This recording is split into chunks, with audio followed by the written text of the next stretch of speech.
and seeing you all here just is so satisfying. Thank you all again. As you all know, we at WMG believe that giving an experience is what matters at the end of the day. In order to achieve this, we try to put together a lot of engagement activities. All our previous engagements have been under the banner of Reasonomics. And now, as we embark on a slightly different path, we have a new banner, Indic Thoughts. What is Indic Thoughts? We keep hearing this word a lot today. Indic Revolution, Indic Entrepreneurs, what does this mean? To give us a brief on this and what we can expect from today's session, I would like to invite on stage Mr. Madan Padaki, founder and CEO, OneBridge, and president, TIE Bangalore. OneBridge was recognized as a winner of the National Startup Awards 2021 by the Government of India and was highlighted for its pioneering work by our Honorable PM, Shri Narendra Modi ji, in his Mann Ki Baat address to the nation in May 22. Madan is a sought-after speaker at various conferences around the world and has shared his innovative ideas and thoughts at prestigious forums like the TED Talks. He has been regularly invited as a faculty at the LBS National Academy of Administration, Missouri, to train officers in the Indian Civil Services.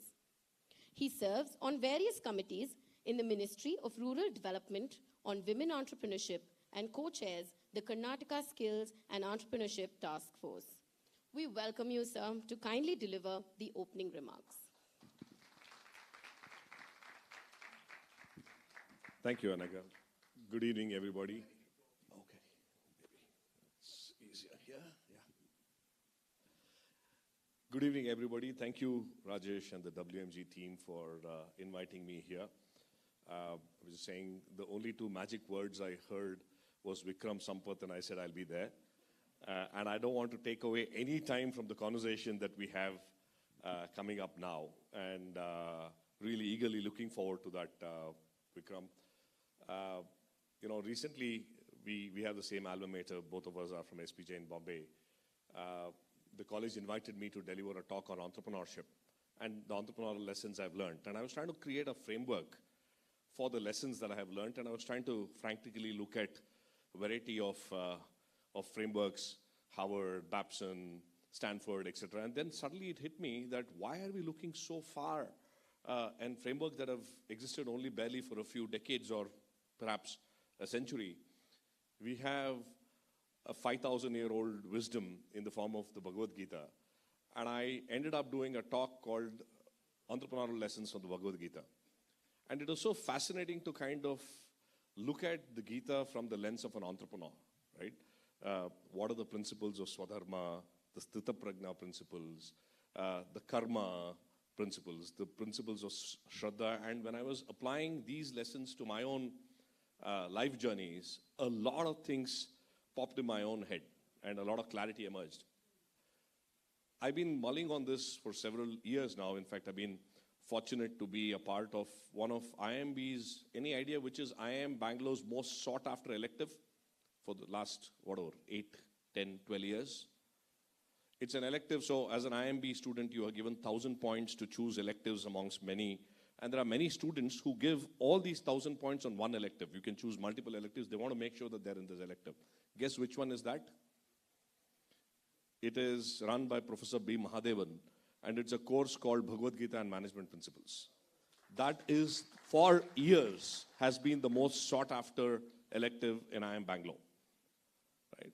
So I think, to me, an Indic thought is an ability to relate our current realities of today to our lessons from our own past, is to learn and to take pride in those lessons and not look for frameworks that are force-fitted onto our thinking here.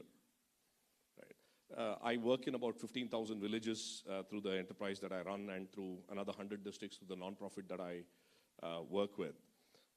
Whenever I go into these villages, I talk about what can be done here, what can we do in this district, in this taluk, in this village. A lot of the conversations I have with young people Or even the older generation is, in Canada, they say, sir, Namballi le nagala, nothing happens here. All the action is in the town. We are good for nothing. And many times I'm having this conversation sitting next to a 1,000-year-old temple, a beautiful temple. And I look at the temple and I ask these guys, who do you think built this temple?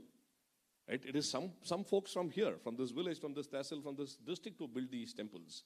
But somehow in our minds we have erased all of that rich history and the rich learnings that we've had because somebody else tells us that what is good enough is not here, it's somewhere else.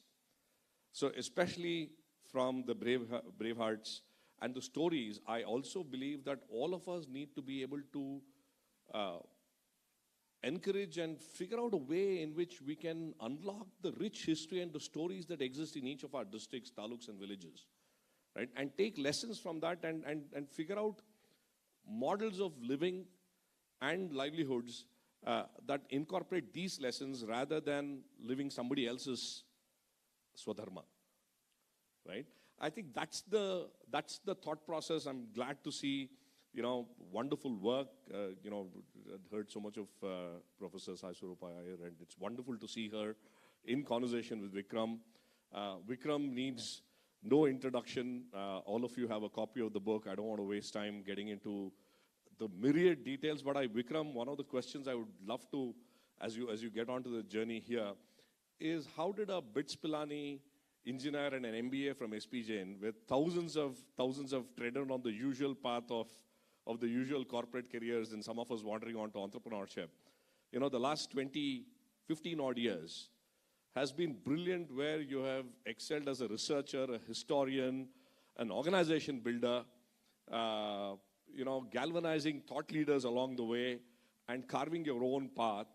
Hats off to you. So a huge round of applause to Vikram for the stellar journey that you have and continue to inspire a lot of us. I do hope that a few of us after today's thing will think a little bit of veering off the beaten path and doing something interesting, more interesting around the paths that you have laid out for all of us. So here's wishing you the very best and look forward to this conversation. Thank you. Thank you, sir. That was really nice. Let me also tell you a little about our dear Miss Sai Swarupa, who will be taking us through this conversation. Miss Sai Swarupa Iyer, an alumnus of IIT Kharagpur and an investment professional turned satisfied writer. She's the best-selling author of 5 novels, all based on legendary female protagonists from ancient Hindu literature. She currently works as an assistant professor at the School of Commerce and Management, Chanakya University. She teaches creative writing and entrepreneurship. She's passionate about ancient Indian history, philosophy, and literature. She is a curator of the Indic Book Club and holds a certificate in the Puranas from Oxford School of Hindu Studies. Also trained in Carnatic classical music, she's received a gold medal from the TTD, which is the Tirumala Tirupati Devasthana. A very warm welcome to you, ma'am.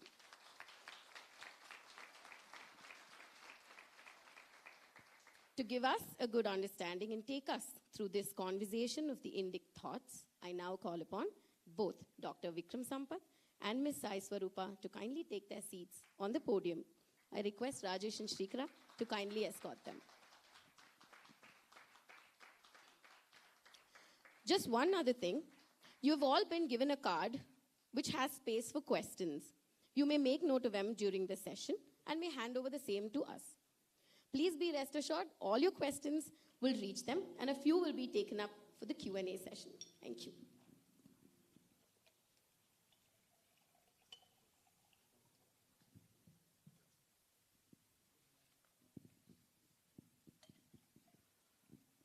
Srimatre Namaha, Namaste everyone.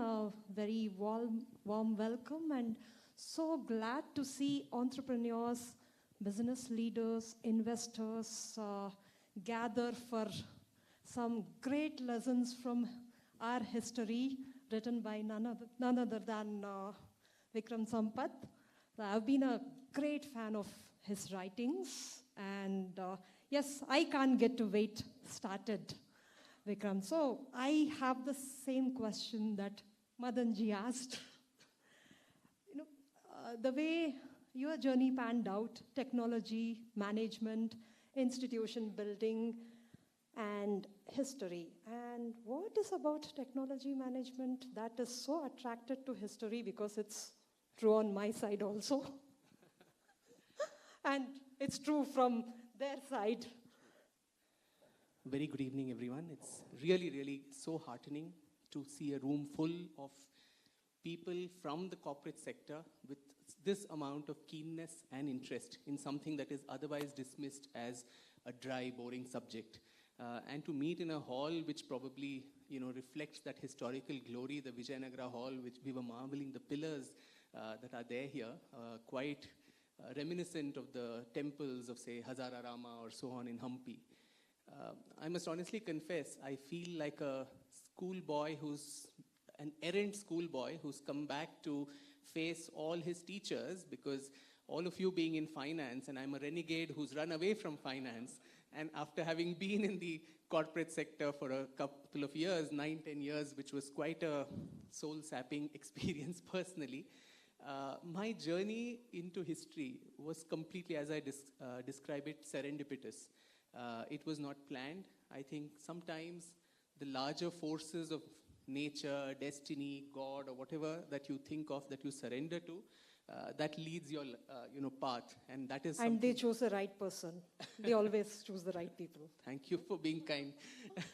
So it was, I must confess here that as a student in Sri Aurobindo Memorial School here in Bangalore and later at Bishop Cotton's, history was one of my most hated subjects in school. Almost every lesson in history, class in history meant kneeling down outside, because I simply could not memorize who succeeded whom and which year, which battle was fought, and all the other nonsensical glut that we are pushed down our throats in the very, very boring manner in which history is taught to us. And I really pity my history teacher, who these days sees me all over as, the historian that the country is reading, and she must be really either cursing herself or maybe a little bit of self-guilt about, I wish I was a little kinder to this little boy. But it was completely by accident that, most of you would remember there was this serial those days on Doordarshan called The Sword of Tipu Sultan by Sanjay Khan. And I think in some way I owe my literary career to Sanjay Khan, because if you remember in that serial, the Maharaja of Mysore, the Wadiyar, Immadi Krishnaraj Wadiyar, and his wife, Rani Lakshmi Ammanni, they were shown in an extremely poor light. The Maharaja was shown like this obese retard who was dancing along with the court dancer. The Maharani was one of those typical, vamps from the Ekta Kapoor serials who are always conspiring and conniving and all of that. And if you remember, across the state, there was a lot of protest about this. Because though it's been 70 years since the royal family has ceased to exist in that manner, I think the people of Karnataka, particularly southern Karnataka and erstwhile Mysore state, still hold the Wadiyar family in a lot of regard and reverence. The numerous firsts that Mysore had to its credit, the social and economic progress that this state has seen, on the foundations of which modern Karnataka have been built, the cultural osmosis that Mysore was, and the cosmopolitan nature that we can be so proud of today. I think a lot of that was bequeathed to us by the Wadiyars. And somewhere this apple cart seemed to have been upset by this portrayal in that serial.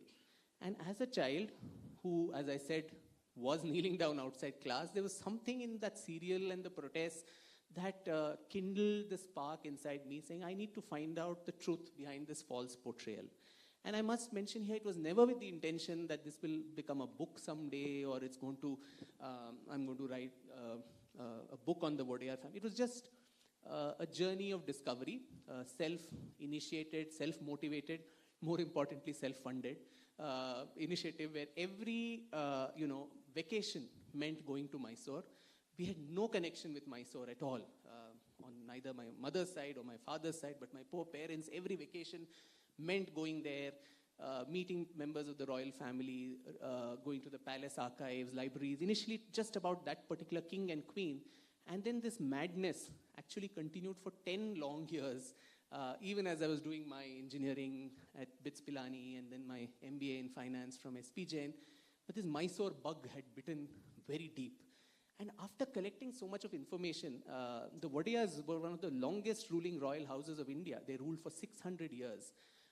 And it was quite dispiriting to know that there was not a single book written in modern times which covered this entire gamut or canvas of such a rich history of such an important part of the country. And that's another problem we can discuss about the way historiography in India is, which is so Delhi-centric, where large parts of India, particularly South India, hardly probably feature in the larger narrative of what the history of India is.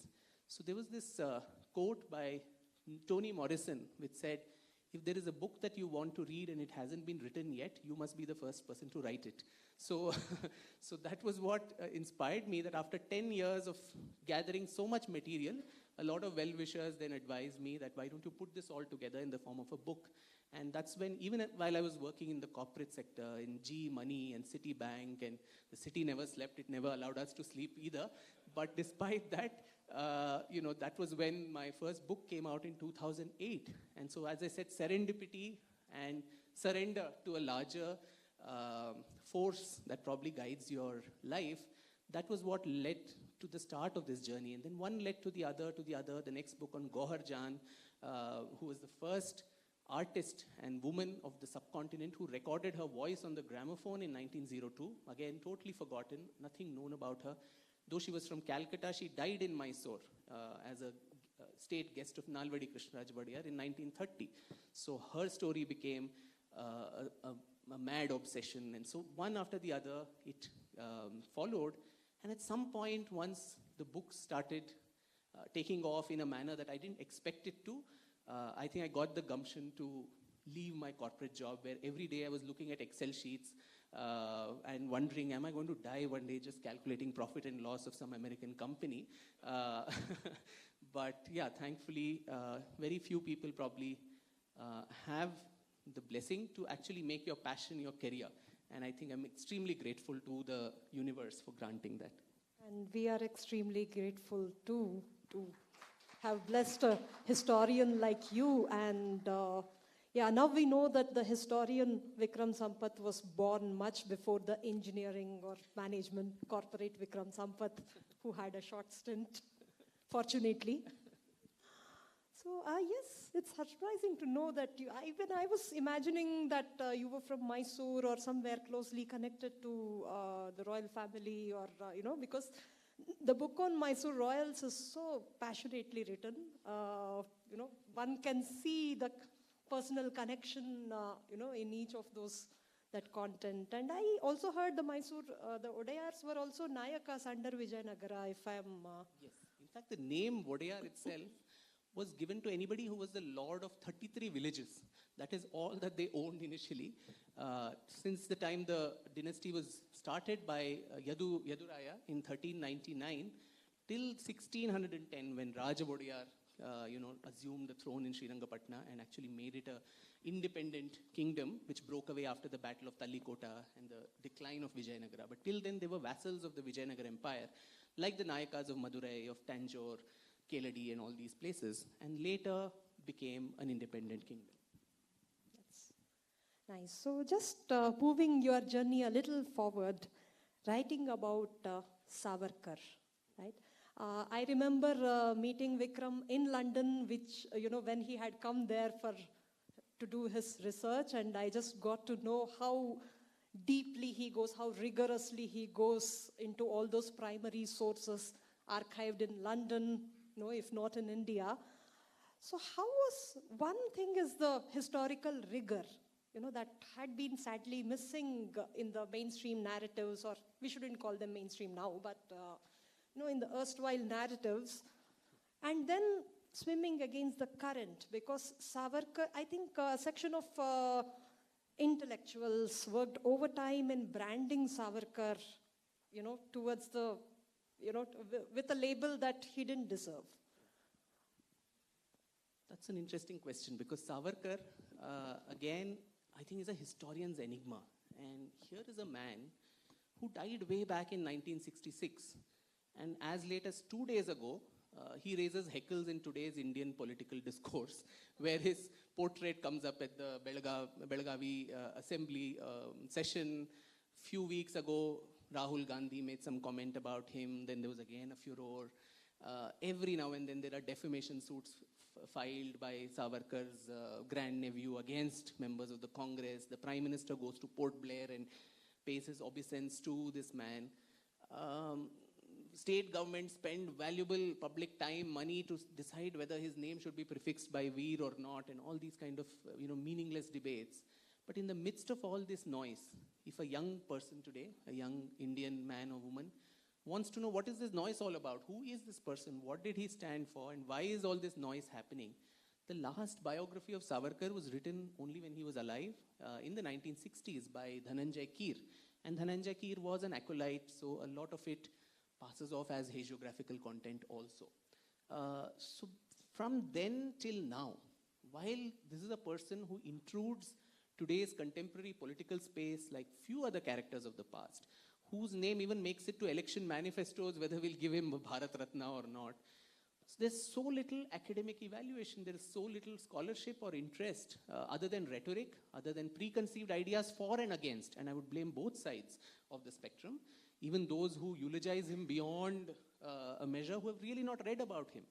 Here was a man who was a polymath in his life, someone who wrote thousands and thousands of pages of literature, which largely remain confined outside. It didn't go beyond the realms of Maharashtra because he wrote in Marathi. And in my maternal side, being Maharashtrian, somewhere there was this, in hushed voices, there was talk about Savarkar. And my first brush with him, we never read about him. I don't know how many of you here read about him in your growing up years, in your textbooks and so on. I don't think even the cellular jail made too much of a mention anywhere, or all the other political prisoners who were there in cellular jail. And regretfully, I think I heard about his name first in that movie Kala Pani. Otherwise, if I were dependent on curricular history, he would have been wiped off. So for me, I think when in 2003, if you remember, there was his portrait which was unveiled in the Central Hall of Parliament by Mr. Vajpayee's government. And there was a huge furor about that too, like what happened just 2 weeks ago, or 2 days ago rather. And he'd also got a plaque, put at Kalapani in Port Blair. And once the government changed, you had Mani Shankar Iyer, who got that displaced and had a lot of epithets to say about Savarkar, very disparaging words. So I think somewhere, characters of the past who are either forgotten or misunderstood or maligned, I strongly feel they come looking for their redemption through my pen for some reason. So it's really not something I choose to do, but it just so happens that choose you. It gives me some amount of humility of just being an instrument. And since then, I was mulling over this idea that I think we need to, put Savarkar in perspective. And it took about 5-6 years since 2014-15 when I started working on him, and there was a hell amount of material which was there. Like we met in London, the British Library and the British Archives there. Just 3 weeks of staying there, I managed to gather about 40,000 pages of documents, original primary source documents, court papers, legal documents, all of which beautifully catalogued here. It's good, at least here we would not even allow access, or we would have lost it or sold it to somebody for a quick penny by the archival head or whatever. But it's all at least there. So this is available for people to access. I think his was a story that was dying to be told. And all aspects of his character, the polarizing nature that he's been made out to be, and either, as I said, the eulogy or the demonization, both are at an extreme. And I think the sober truth of history is always in that middle path, where you need to look at the pluses and minuses of any person. Nobody is shades of white and black. There are more than 50 shades of gray, I think, when it comes to assessing the legacy of a historical character. And I think Savarkar deserved that. Since independence, we have every year there's a new biography of Gandhi and Nehru and all these people, which is good. History means constantly reevaluating, revisiting, relooking. But somehow this man, though so important, though the philosophy that he popularized, Hindutva, is so mainstream today, it is in a political ascendant, people did not want to analyze what were the causes of its origin, what were his thought processes, what guided him. Instead, rhetoric is all that ruled. So I think somewhere to try to set that balance was how I initially, with the amount of material, I wanted to make it a 3-volume biography. And then my publisher's Penguin came down heavily on me saying, it's not one of Amish's trilogy that you keep making one after the other, so you please restrict it to 2. So it was with a heavy heart, it had to be cut down, and even then the size is a little intimidating for many people. No, I mean, my advice to the audience here is don't get, scared by the size. Just, open the book and Vikram Sampath will draw you with his magic in. So yes, talking about this whole narrative, transformation or, unearthing the actual narrative, how did the idea of Bravehearts was born? And before that, I want to ask the audience a question. How many of you have heard of the Battle of Talikota? That, that has quite a number of... Sitting in the Vijayanagar Hall, so obviously... Yeah. So, and how many of you have heard of the Battle of Penna? The guys I shared with about just before the program began are not qualified. So 2 hands. So 2 or 3 hands there against some 15, 18 hands that went up which knew Vijayanagara, the Talikota battle. Sorry, and... Exactly. So, and, that's what struck me when I read about the conversation you had with Sanjeev Sanyal about, Let's how... add 2 more battles to that. What about the Battle of Saraighat? Okay, slightly better. Battle of Kolachal? Non-Malayali is in the... Okay, that's...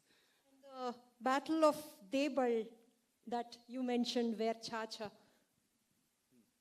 Yep. So the genesis of this book was again another serendipity, a series of happy accidents that keep happening, thanks to something else. So a very dear friend of mine, fellow author, economist, Sanjeev Sanyal, we keep meeting often, and in the course of one such conversation, maybe way back in 2016 or so, we were just discussing like this one evening, and he asked me exactly this question. He said, have you ever noticed that, in all our growing up years, in our history textbooks, all the battles that we remember by heart are the battles that we as India and Indians have lost?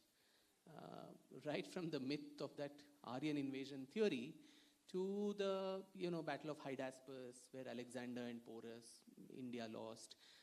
We had the Arab invasion of Sindh. We all would know Muhammad bin Qasim's name, and 712 was the Arab invasion. But we probably would not know about Raja Dahar or about his predecessor, Chacha, who actually successfully kept Sindh free from Arab influence for about 60, 70 years before it actually fell. So the Arab invasion, the Battle of Tarain, Muhammad Ghori defeats Prithviraj Chauhan, we know all of that. We know about all the 3 battles of Panipat with dates, who fought, who lost. Most often it was the Indian side that lost. The Anglo-Mysore wars, the Anglo-Maratha wars, Anglo-Sikh wars, Battle of Buxar, Battle of Plassey. You name it, it's like a laundry list. So somewhere subconsciously it's been dinned into our heads that we are a nation of losers. We've been, from time immemorial, our destiny is to be ruled by people from the outside. That anybody who comes from the outside, we just cover in front of invasions, and we've been defeated from the, as I said, the Aryan invasion to the Greeks, to Hunas, to Shakas, to the Arabs, the Mongols, the Turks, the Portuguese, the English East India Company, the French, the Dutch, you name it, and that is what it is. But then we were also discussing that if we are still around as the only pre-Bronze Age civilization, there must have been some battles we won also, poor things, and we must have put some courage and resistance and fight back and so on. So where are those stories? Where are those heroes, and more importantly, heroines? There were lots of women also in this long list. Where are their stories in this long litany of our historical narrative that is dinned down to into our heads? And we tried to ask each other, like the quiz, that pop quiz we did now, that can you name 10 battles which India won? Or 10 such heroes? And despite being historians, history buffs, and so on, it was very difficult to come up with those names. And that's when the idea of this book germinated in my head, again accidentally, that I think this is also a story that is dying to be told.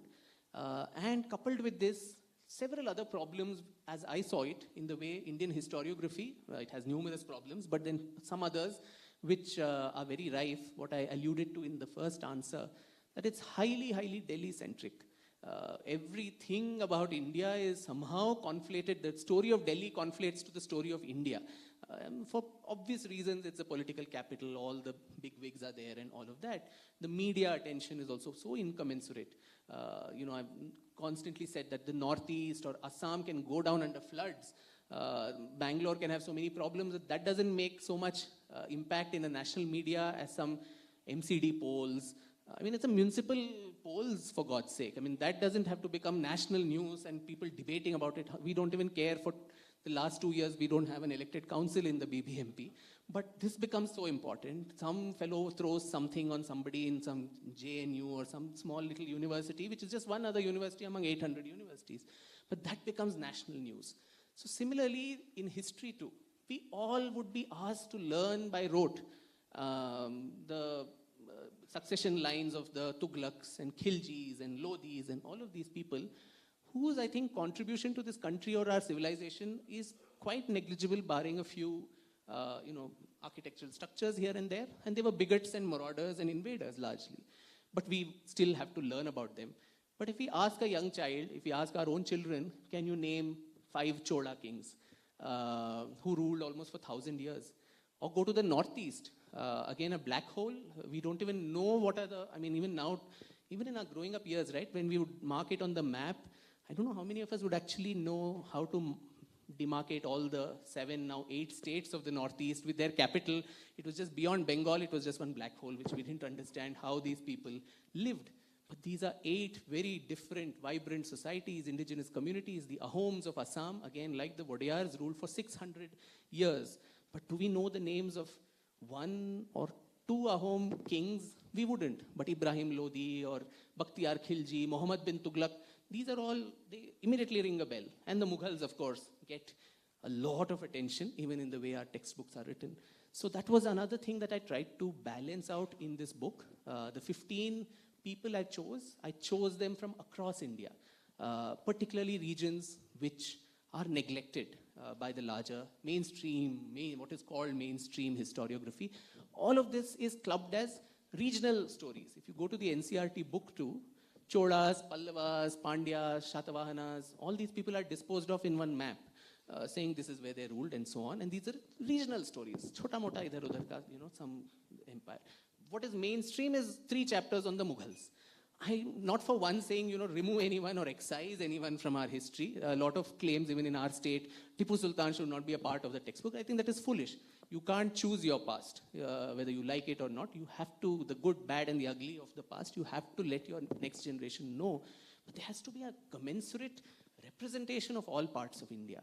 And when you say history of India, every part of India needs to have a voice there. I think the history of Bharat needs to snatch back her narrative from Delhi and the clutches of Delhi. And that's what I've tried to do by balancing this out. So from Lalitaditya Muktapida of the Karkota dynasty of Kashmir, I don't know if we've ever heard of either this dynasty or this man. From him to Rani Naiki Devi of Gujarat, Rana Kumbha of Rajasthan, Kanhoji Angre of Maharashtra, Rani Abbakka from our own state, from Ullal, Martandavarma from Kerala, Velu Nachiyar and Rajendra Chola from Tamil Nadu, Rudrama Devi of Warangal, Banda Singh Bahadur of Punjab, Lachit Barphukan from Assam, Rajarshi Bhagyachandra Jai Singh of Manipur, and Begum Hazrat Mahal of Lucknow, Awadh, and Chand Bibi of Ahmednagar.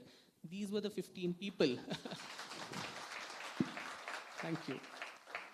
And another important thing which I am very, very passionate about, that in this history, which always becomes his story, I think her story also needs to be very, very prominent. And when I was signing books also, I was asking Rajesh that I was looking for there were so few women names in the books that I signed, and I was so happy to see a few of them which I signed for.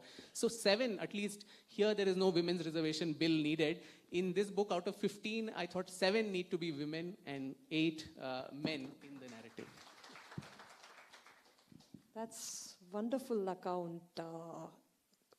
Because each of the accounts given in this book is so mesmerizing, and it is so different from the boring Wikipedia style, recounting of history, and we can't even trust Wikipedia these days, because so unscientifically things get edited. And then speaking about those, the Aryan invasion theory, that I just, wanted to share my side of experience. That's because researching for my novel Avishi made me realize how unscientific that theory is. Because I started out with a very open mind and a clean state, thinking if I'll go through all those historical papers or whatever, and if AIT, the Aryan invasion theory is true, let me go with it. But then I found out that the archaeological, when we get down to the bricks, the archaeological proof of this theory is just some 27 skeletons found somewhere, Mohenjo-daro or somewhere. And some German historian stood there and said, this is the crime of Lord Indra.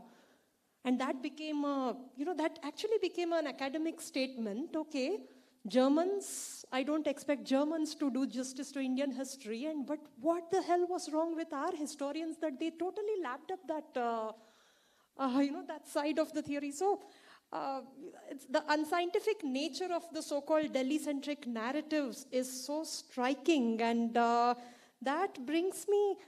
also brings me to the fact that a lot of sources quoted in the book are by medieval foreign travelers, Marco Polo, Pedro de la Valle, and a lot of those. And they seem to have given certain honest accounts. And but weren't there local accounts, Vikram, other than those inscriptions? The inscriptions is something he has gone through very deeply. So that's something which I really, really liked. But how about Indian accounts, Indian narratives that you would have found in your course of research? So, after those 2 heavy volumes of Savarkar, my publishers, I keep saying this, that they conned me into this book, saying, do a quick book, just churn out 15 stories only, it'll get over very soon.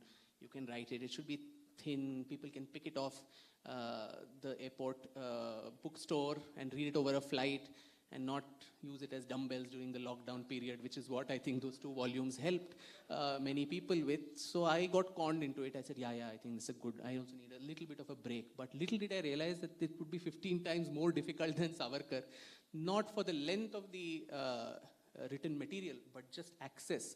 Because so few, as I said, many of these names, Hazrat Mahal, etc., we may have heard those names. But I must tell you, even in Lucknow, people go to Hazrat Ganj and have that papdi chaat there, but they really don't know much about Begum Hazrat Mahal, or after whom it was named. So, but it's a myth, Sai Swarupa, that we as Indians did not keep accounts, which is constantly told to us. Again, by the way, the people from outside saw us. They said, right from Al-Baruni, who said the Hindus have no sense of history or no sense of account, keeping a record, to the British, who of course spoke very, very disparagingly of our record keeping. You go to Kashmir, Kalhana and the Raja Tarangini that he wrote. It's a fabulous description of the entire Hindu past of Kashmir till about the 13th century, which in detail postulates all the rulers whom we first of all don't even imagine that there was a Hindu past to Kashmir. We are so caught up with today's controversies and demographics and problems. Come down south, the Cholas, they were magnificent record keepers. Most often, the same information would be kept multiple copies of, be it on temple inscriptions, be it coins, be it palm leaf manuscripts, in multiple languages. The same thing told in Tamil as well as in Sanskrit. The Brihadishwara temple, for instance, the big temple in Tanjavur, has inscriptions of about 400, 500 Devdasis who were performing, daily services for the Brihadishvara. Their names, their emoluments, their mother's names, their addresses, all of that actually etched on the walls of the temple. You go to distant northeast, to Assam. From 4th century BCE, the Assamese or the Ahomeyas have documented history maintained. And from the 1200s, when the Ahoms came to power, for 600, 700 years, what are known as the Buranjis, they are meticulous catalog of the political, social, cultural history of Assam. So north, south, east, west, there is documentation. It may not be in the manner that the West looks at history or at documentation itself. In fact, in the prologue, I start off with what we're talking of Indic Thoughts. So what is the Indic thought for history? How did our ancestors perceive history as? There is a beautiful shloka which is attributed to Kalhana usually. Dharmartha kama mokshanam upadesha samanvitam kathayuktam puravrittam itihasam tachakshmate.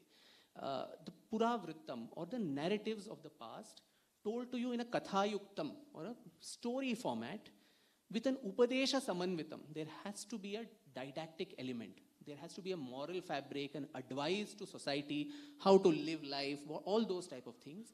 In the larger attainment of the 4 purusharthas of dharma, artha, kama and moksha, that is called itihasam tachakshmate. Itihasa also translating to it thus happened.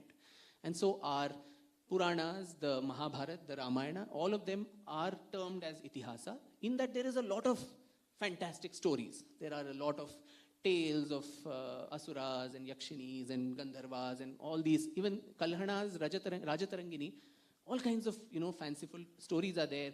When Lalitaditya came towards the south on his Dakshina Patha, then the mighty Vindhyas actually bowed down like a hunched back woman and made path for him, and all these kind of poetic license, which is probably not how the West would look at documenting history. But in the middle of all these stories, in the middle of all these fanciful tales, I think there's a kernel of truth which one needs to extract. And I think our ancestors always believed in that we don't give the knowledge very easily to the seeker. You have to work hard to get it. We say that in any field you take it. I mean, even in the field of Vedic mathematics, as they call it, everything is in the form of shlokas and kavyas. The importance of the kavi in the Indic imagination, the importance of mahakavyas, even the itihasas were written as mahakavyas.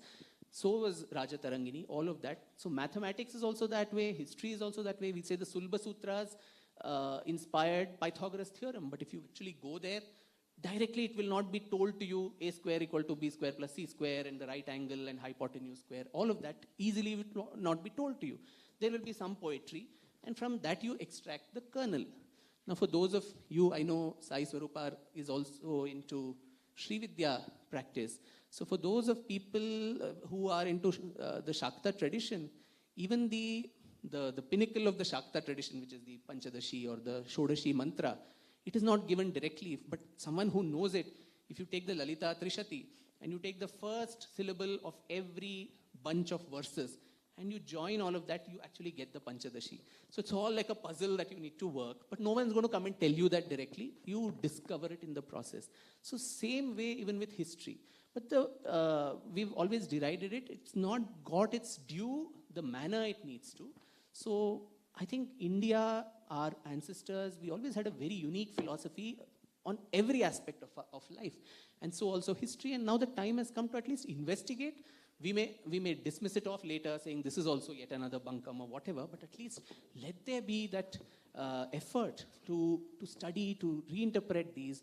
The problem has been, one is a colonial hand down, which, there's that famous, Macaulay's Minutes, of course, which talks of how the entire role of English education is just to create this vast group of interpreters between us and the millions whom we govern, who are Indian in blood and color, but they are English in taste, opinions, matters of intellect and everything, morals and intellect. So I think we've imbibed that so deeply.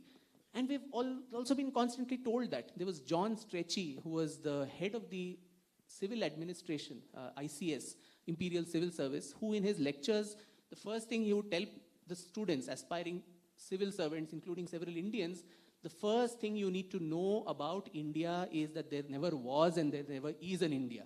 That we created this nation. It was never even a concept of a nation or a Rashtra, and that it was the British who gave you the sense of nationhood and gave you education, culture, railways, hospitals, etc., etc. So, and that thing has certainly, somewhere subliminally, I think if you honestly, ask your conscience, a lot of us, educated elite of this country also somewhere believe in that subliminally, which is unfortunately not true. But, and after independence, when this thing could have been corrected, I think the sad part is we missed the bus at that time, where ideological hold over history, particularly by a dispensation, and I'll name it as the Marxist leftist historiography, I think continued this sense of, loathing, self-loathing, looking at yourself with that heen bhavana, inferiority complex. And mind you, history, or the role of a historian is not to stir up jingoism and, beat your chest and say, Mera Bharat Mahan, everything about our past is golden and all that. But then genuine reasons to be proud of, genuine achievements of our ancestors in 5,000, 8,000 years of our documented existence. What is it that our ancestors did? What was our contribution to the corpus of world knowledge? What is it that we can be genuinely proud of as Indians? That somehow doesn't make it to the way history is handed down to us or told to us. And I think that has happened over the span of 70, 75 years now. And now slowly there are little shoots of change that are coming up amidst this large debris. Wonderful. Now we know Sorry, the kind very of... long answer. No, it's perfectly enjoyable. Now we know the kind of fascination that drives the rigor behind Vikram's research. That I personally find it so inspiring, I'll remember it and apply it while researching for my own books. So thank you so much. Coming to this, I was just reminded of this shloka from Vishnu Purana, which defines India, because we are again so fixated about Western definitions of a country or a civilization, which are physical borders ruled by so-and-so monarchy or something. And Vishnu Purana, after that very popular Uttaram Yat Samudrasya, where the land between Himalayas and the sea is called Bharata, and then it lists down the kingdoms, some 20-30 Janapadas that existed during the time where Vishnu Purana was composed. But why are all the people called Bharati? Because they are guided by common principles. They do yajna, that is, they make the ahuti of their earnings for a larger cause. And they do dana. And munis, they practice mauna. Mauna is not silence, but it is contemplation. So we are pursuing dharma, artha, kama, so that we all achieve moksha across these kingdoms.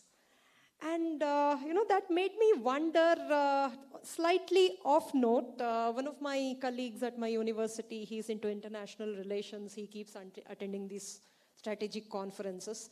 And a common question he gets asked is by the foreign, not historians, all the international relations guys, is how on earth is Sri Lanka an independent nation for last 75 years? It doesn't make economic sense, it doesn't make cultural sense, and it doesn't make any sense. Had it been China, it would have just annexed, like the way it has been annexing Mongolia, Manchuria, whatever. And Rajendra Chola had that vision. His vision was not that of just a conqueror's vision. His vision was something about unifying this administration over common cultures, right? And that brings me, it's all, the glory of our ancestors is not limited just to valor on the battlefield, while it was a great portion. Their administrative abilities, their vision, their way of executing the vision, like you have rightly highlighted the Cholas, and I am personally fascinated by Ahilya, by Holkar, who went about renovating temples beyond her her reign, her kingdom. So, any interesting discoveries that you made about the administrative side, leadership side? That might make sense to corporate leaders. That, a lot of these, we were just talking to Madan just before we started, that, I was part of this Aspen Global Leadership Program. And it's a international program for several thought leaders from various fields and so on. And it's a 2-year program. And from people from various nationalities. Now, we feel so neglected as Indians. We started off the program with that film Gandhi by Attenborough. And we have seen it, I think, 1,000,000 times, every Gandhi Jayanti and everything. It's been running on Doordarshan so often that we know it frame by frame. So that, barring that, in the 2-year course, there was nothing at all about India or Indian thought leadership or leadership models or, administration, whatever else. And as Madan mentioned in his opening remarks too, what was our answer in those several thousands of years of our existence? What was our contribution to this global knowledge, and why is it not documented or made accessible to us or to the outside world? And in the course of this book and its research, that's something that came across in numerous ways. I saw that there was an Indic perspective to what even conquest actually meant. Of course, there was bloodshed, as all violent wars and battles are. There would be invasions and killings and all of those things. But after a king, occupies another territory, what does he do with, one is of course the opponent and things that matter to the opponent, whether it is deities that the opponent worships, or even the scholars that the opponent, defies as, the important elements of his court. So Lalitaditya Muktapida, who was called the second Samudragupta of India, he has a Digvijaya campaign, according to Kalhana, across India, and a lot of fantastic stories that he even came down south, as I said, Dakshinapatha, went below the Vindhyas, conquered Karnataka by defeating the Rashtrakutas. All that is a little bit of bunkum because it's not true. Then he also went to the Tamil land and crossed over, occupied Sri Lanka. So his Kashmir is not the geographical boundary of Kashmir state we see today, but almost the whole of the Indian subcontinent. That was the picture he painted. Not completely true, partially. There are archaeological evidences to show, the Kashmir empire spread almost to the western side with, Afghanistan and all those places, and also Gujarat, Rajasthan, Punjab. That entire region went all the way to Bihar, Bengal, Madhya Pradesh. All these parts were parts of the Kashmir empire. But each time he defeated someone like, say, Yashovarman of Kannauj, from that particular court, he would take away all the scholars and poets and literateurs and all of them and taking them back to the Kashmir court. There was Bhavabhuti, a Sanskrit poet. There was Atri Gupta, who was the grandfather of Abhinava Gupta, who later establishes the Kashmir Shaivism, Kashmir Tantra school, Vijnana Bhairava Tantra, and all these different tantric philosophies that originated in Kashmir. It was because Kashmir had become such an important epicenter, not only of physical enlargement over a huge empire, but also the importance of you as a kingdom was indexed by what was the knowledge you produced, what was your scholarship quotient, how many intellectuals you had in your court. And so that came down even through the Vijayanagar times. There were contests between kingdoms, right? A scholar would come to your kingdom and the entire honor of that kingdom would be at stake if you did not answer a puzzle or something like that. So this intellectual jostling was as important as material comforts, building opulent palaces, large temples, all that was important. But I think this very important element of how the Indic vision of what Digvijaya meant was that along with the material, the intellectual should coexist. And somewhere we have lost sight of that today, where it's only material pursuits which seem to matter. So Lakshmi and Saraswati, despite their fights, somehow we need to put them in the same room to coexist.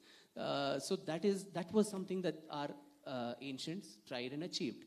The Cholas too, you mentioned, they went and conquered Sri Lanka, Maldives, and even Sri Vijaya. 14 ports in Sri Vijaya, which is in the Malay Peninsula, was attacked by Rajendra Chola in 1025 CE. But then we never colonized those places. We never sent a governor, a Tamil governor who went all the way and sat there. But then local, somebody else from the collateral line of the vanquished would be placed as the ruler. There would be a revolt and something would happen. But the emphasis there was always only on the trade, on the trade benefits that the two places could get, and also cultural imprint, which is why today, after so many centuries, we still have Southeast Asia having such a visible Hindu and Tamil influence in all those places, despite a lack of colonization that we did.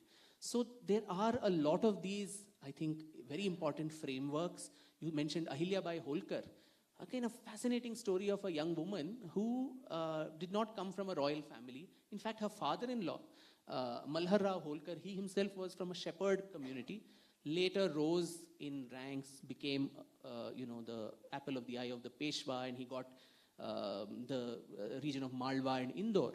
And once he's just going from one place to the other, stays over at a hut somewhere, and then in a village, and there he comes across this young girl who's probably 7 or 8 years old, and he's so taken in by her knowledge, the way she conducts herself, that he asks for her hand in marriage for his son Khande Rao.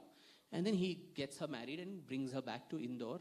And here is a father-in-law who ensures that the daughter-in-law gets complete education. She is trained in all matters of administration, finance, accounts, everything is taught to her. He discusses statecraft, politics, even at the heights of the Third Battle of Panipat, of which he's part of. There are copious amounts of letters in the Maheshwar archives where father-in-law and daughter-in-law are talking, the son is ignored. And the son is a wayward guy, he's gallivanting with several other women and all that. So I think even the father does not take him too seriously. And he dies in a battle, Khande Rao. And he has 8 or 9 other wives who all commit sati. But Malhar Rao prevails on Ahilyabai, saying, you should not commit sati, you are the backbone of my kingdom. And she does not commit. And then once the father-in-law dies, she says, I am going to take over. And her son also passes away. A very difficult personal life. But then she takes over as the woman ruler of Indore. And those years following that become the golden period of Indore's history. Even today, the Indore airport is named after her. She's called Punya Shlok, Ma Ahilyabai. And more than, of course, a very, very benevolent administration. How do you even treat convicts with a lot of concern, with a lot of maternal care, give them a chance to reform. We talk of jail reforms and all of that now, but can we take a leaf out of Ahilyabai's administrative records? How do you tax benevolently for all the finance professionals? How do we do that? Maybe she has a little bit of an answer there somewhere. Today we are fighting about Places of Worship Act, which temple to renovate, what to do, etc. Here was a lady who understood what were the civilizational markers of India. And so all the 12 Jyotirlingas, all the 7 Puris, as mentioned in the Garud Purana, and all the 4 Dhams, she got those renovated, and these were scattered across the length and breadth of India. From Kashi, we know only that she renovated the Kashi Vishwanath Mandir and the Somnath Mandir, but from Kashmir to Rameshwaram to Kamrupa to Dwarka, she kind of unified the whole country in this string of piety, of devotion, of a spiritual renaissance. And I thought that's why her inclusion was very important in this, because to be a brave heart, you don't always have to don an armor and jump into the battlefield and kill people, and that's important. But then along with that, at a time when your society is decadent, how can you be a brave heart who brings about a civilizational renaissance among your society? And what are the things that you do there? So that, I think, is so important. And so Ahilyabai was, her inclusion was, for me, very, very important. Very, very fascinating nuggets of how, including, she used to place water in different parts of Indore so that the birds and the street dogs could come and have water in the hot months. That kind of maternal care, not only for human beings, but all living beings. As the ruler, you have to be the mother. You have to have that maternal concern for every living being in your kingdom. So I think a lot of these learnings would make a lot of sense to people today. And even in the battle, Sai Swarupa, there were some heroes whom I saw here, Lachit Barphukan. This man who... That's my next question, actually. So, my thoughts about Ahilyabai was that she is the real Shivakami of the real Mahishmati, if you have, remember the Bahubali character. I mean, a person who actually walked in the path of Shiva while, True. Today also you have the Maheshwari sarees, which was something that she patronized by bringing a lot of weavers, and the Maheshwari sarees that became popular were thanks to her. And so I think your earlier question, is there a sense of Bharat? Is that only political boundaries?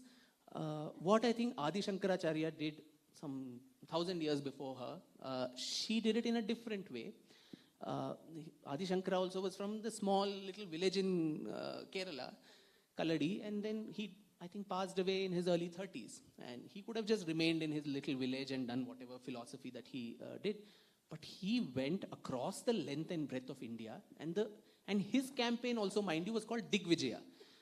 Lalita Aditya's political conquest is also Digvijaya, and Adi Shankara's conquest to conquer people through intellect, through discourse, through debate, through convincing, that Mandana Mishra episode of the long debates he had with him, to make people come to your viewpoint or you get defeated. That is also a Digvijaya, and there was no reason for him to erect those mathas in the 4 cardinal points, north, south, east, west, from Sringeri to Dwarka to Badrinath to Puri.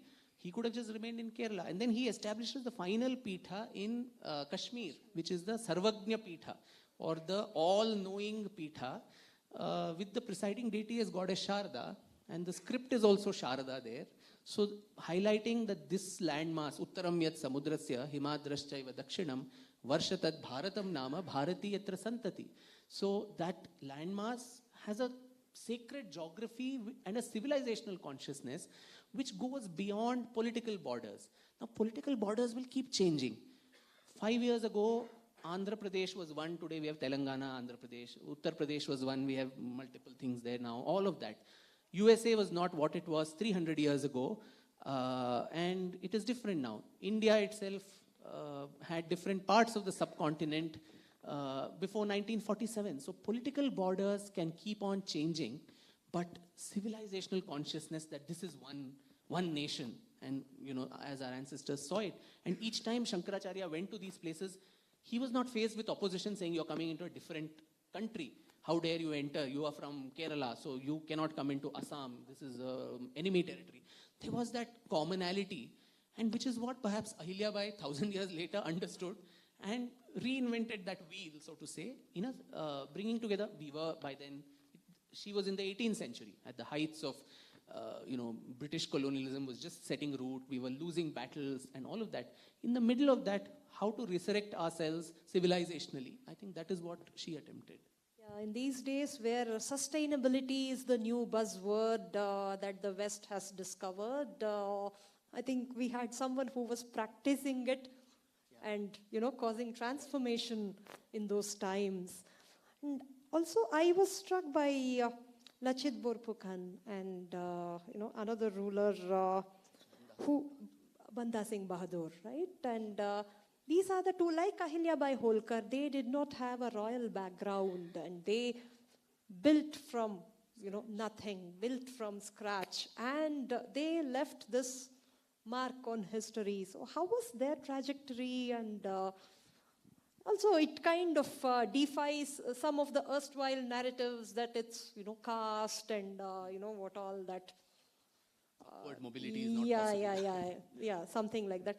Even upward mobility, even Rudrama Devi's father was supposedly a Shudra who took over the region of Andhra, Krishna, Godavari from Hyhayas. Yeah. So it was always there, but these two figures really intrigued me. Assam itself, for me, was a huge discovery. Like most of you here, I knew very little about Assam or its history. But this was one region, and that again is a larger part of the Northeast, not just the today's contours of what Assam is. It was almost invincible for most of its documented history. And some of the biggest invaders, conquerors who tried to subjugate it, failed miserably when they came to Assam. Maybe it was the blessings of goddess Kamakhya there or whatever it was. You had Bakhtiyar Khilji, who goes on this mad marauding spell, goes to Bihar, vandalizes all the great universities there, Nalanda, Vikramshila, all of that.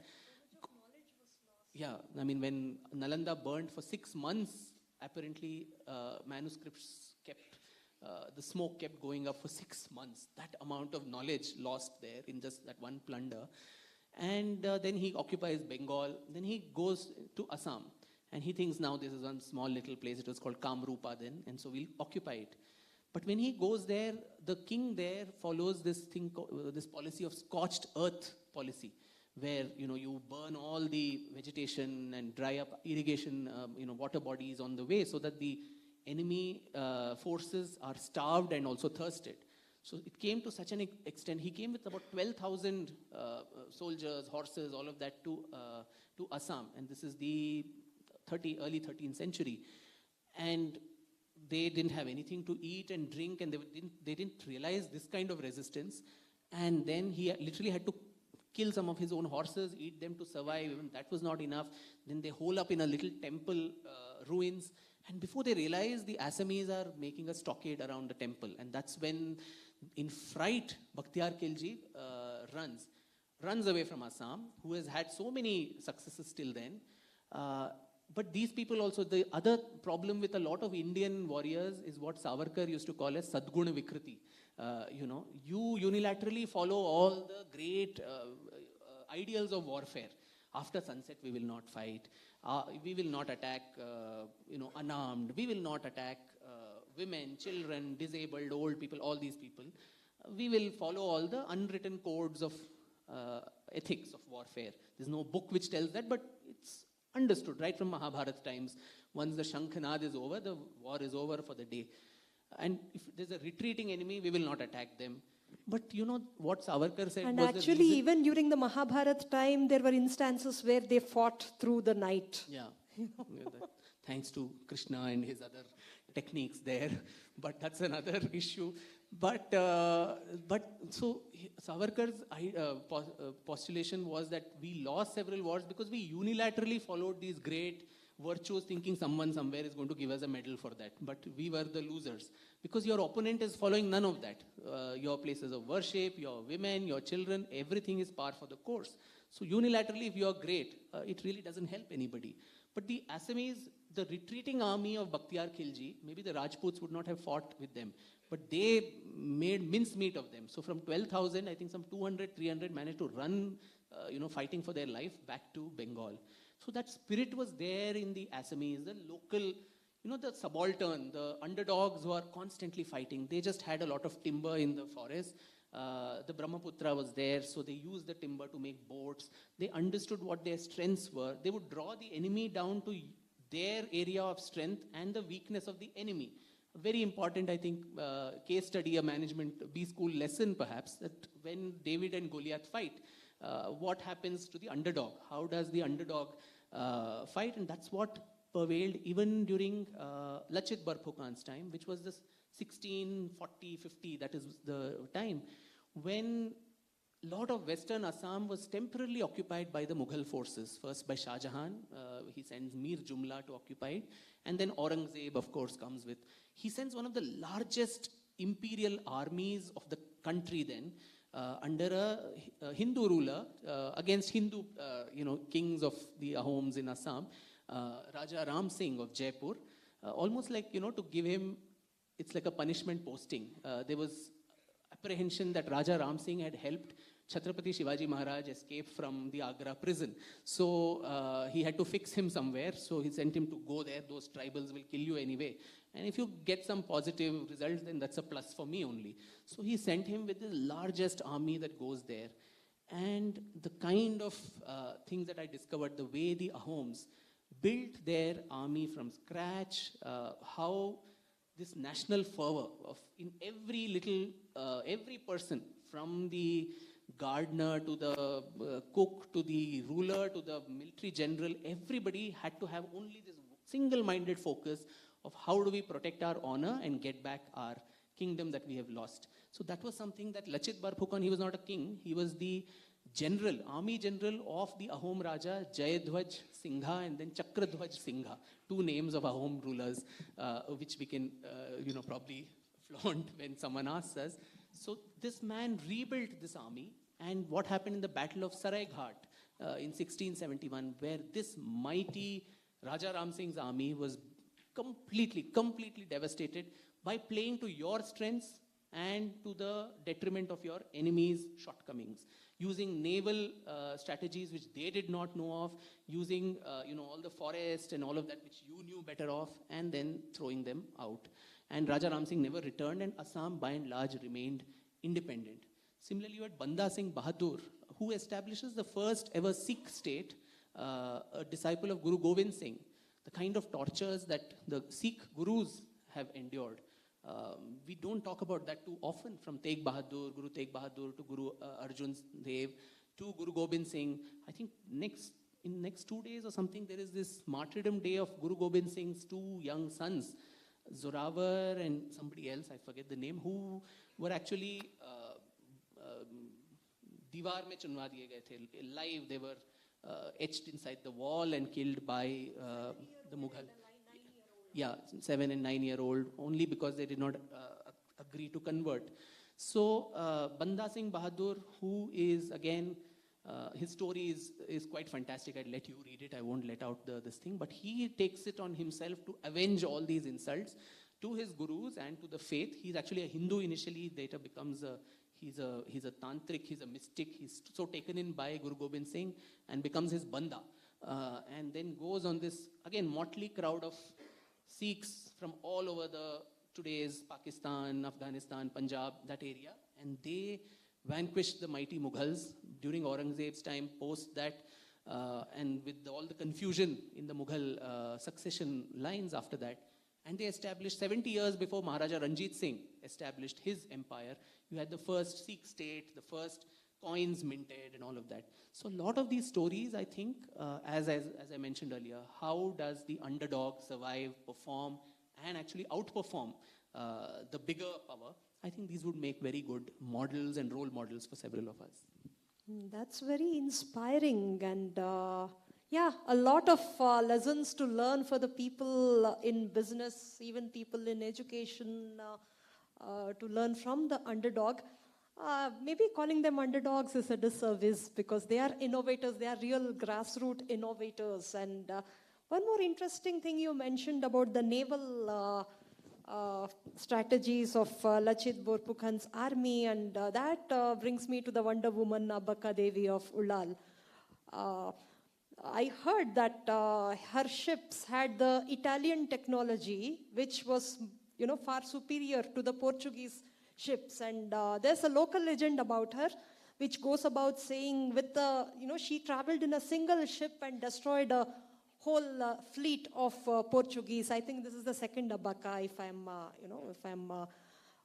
and she also used the use of technology. That comes to mind when we think of Abbakka, those flamed arrows, tute, and things. Because that's another misunderstanding, that we never had technology, and they came with cannons and whatever. And it's true also, but then they were these indigenous models of warfare. So Abbakka, there was not one, but actually four Abbakkas. And they were called in the collective as Abbakka Devi Aru in Karnataka, in coastal areas. And like the Kantara film, you had the Bhuta Aradhane, where even Abbakka is invoked in several of these performances, in Yakshagana, in Bhuta Kola and all of that. Yeah, I think some Abbakka Dharaka in the Siri Pardane, I think that's okay. So while mainstream history and historians may have forgotten, she still survives in coastal Karnataka, in Ullal, in Banga, and all these places, Bangadi, Rajat, Bangarasa, and all those names are very much part of the local folklore there. And the second Abbakka, as you mentioned, when there was this huge build-up of Portuguese fleet around Mangalore, devises this very indigenous, technology, if you can call it. The coconuts were so aplenty, so the chippu of the coconut, you just carve it out, and in that all the maddu the ammunition was put in, And in the dark of the night, these were lit, and when the enemy did not know, hundreds of these grenades, local-made grenades, were hurled at the Portuguese fleet. And the entire Portuguese fleet is supposed to have caught fire, several people were killed.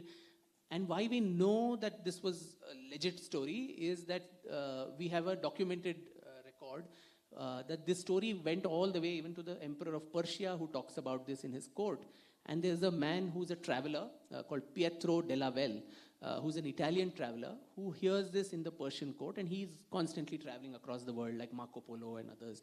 So he comes to India, and among other places, he particularly wants to come to Ullal and meet this lady who effected such a huge campaign. And I've managed to source some of his first-person accounts, and you get a very rich image of how Abbaka was as a, what we spoke about Ahilyabai, a woman monarch. How did she interact with people? So he comes looking for her, and of course his narrative is very skewed by the colonial white man's eye.